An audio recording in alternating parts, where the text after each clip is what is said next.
Speaking of impact of 4-H, it gives me great pleasure to introduce our next speaker, invited guest, our friend and colleague, Commissioner of Agriculture, Adam Putnam. Many of you know Adam. He is a graduate of the University of Florida from CALS in Food and Resource Economics, and currently serving as our Commissioner of Agriculture. Great background, history, and support for the land grant mission and extension. And Adam, if you'd make your way up here. One of the things I also want to call out about Adam is that he played a key role of ensuring that we had a resolution, a recognition of the Centennial Act at the beginning of the State Fair as part of the governor's cabinet meeting.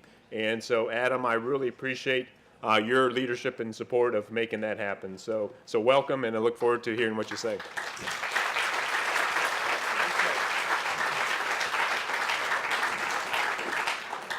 Well, thank you, Dean Place, and welcome everyone, and congratulations on 100 years of extension, and here's to 500 years more, and then some.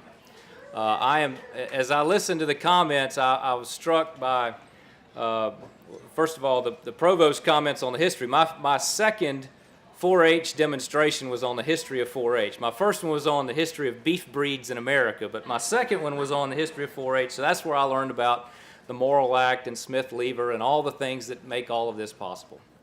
And I continue to be struck by how much of who I am was shaped by my life as a land grant baby or as a product of the Extension Service, whether it's 10 years in 4-H, the opportunity to study here on campus in the College of Agriculture in terms of resident academic achievement, or absence of academic achievement, and then the extension as a grower and as a cattleman, and the three legs of that stool have made me who I am and shaped my view of the world. When I think about trying to preserve and protect First Magnitude Springs and that first trip to Alexander Springs on a 4-H canoe trip, or protecting our coral reefs as part of 4-H Marine Camp, and an exposure to food deserts through what was then called the FNEP program, and the strength of the partnership between UF and FAMU,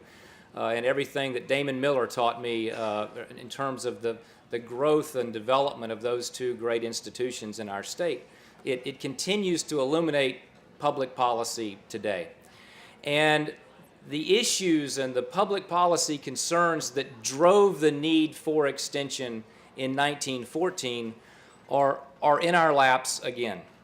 We have a tremendous challenge to feed 9 billion people in a very short period of time. To feed 7 billion people today, 9 billion people by 2050.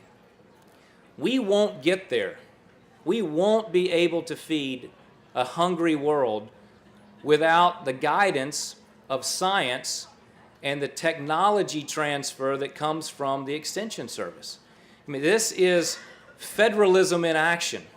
The idea that the federal government, the state government, and the local government all have skin in the game to improve the human condition.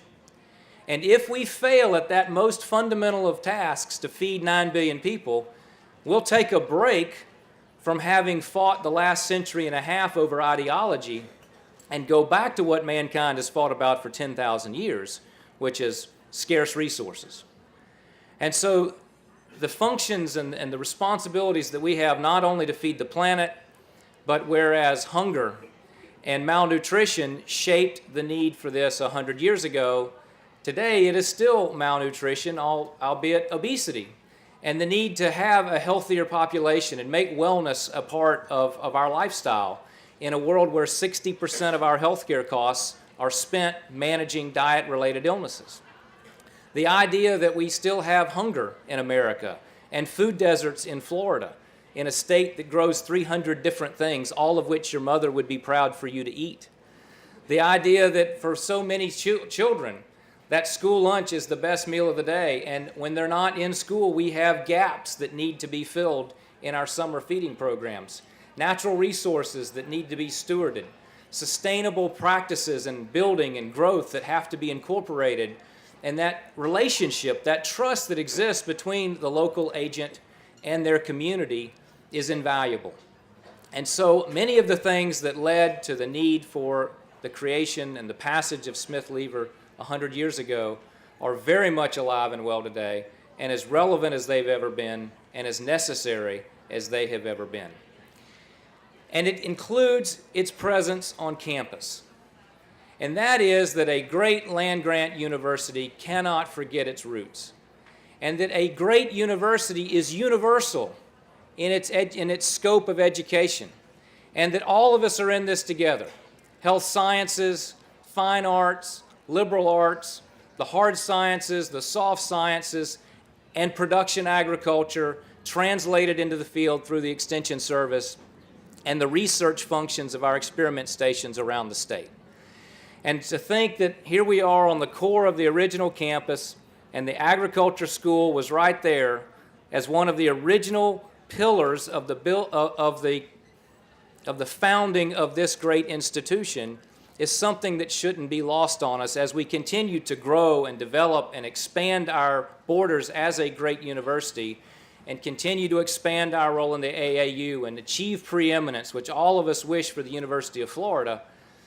That land grant function, the extension service component, the agricultural role is something that remains an important part of our past, our present, and our future at the University of Florida. It is part of our original foundation for the Gator Nation. And then that partnership extends to government. And as Commissioner, the Department of Agriculture and Consumer Services relies on IFAS every day. When we want talent to fill a gap in some personnel need, we turn to IFAS. When we need science to back up a public policy position, we turn to IFAS. When we need feedback from the field around the state, we turn to IFAS. When we need input from community stakeholders, we turn to Extension. And so that partnership is vital to both of our successes and will remain rich and entangled and enmeshed in one another's future as far as the eye can see as well. And so we're proud to be here to celebrate 100 years of Extension and 150 years of the land grant mission, and we all look forward to many, many more decades of service to the state of Florida and indeed to all mankind through the work that each of us perform in our respective roles. Thank you very much, and go Gators.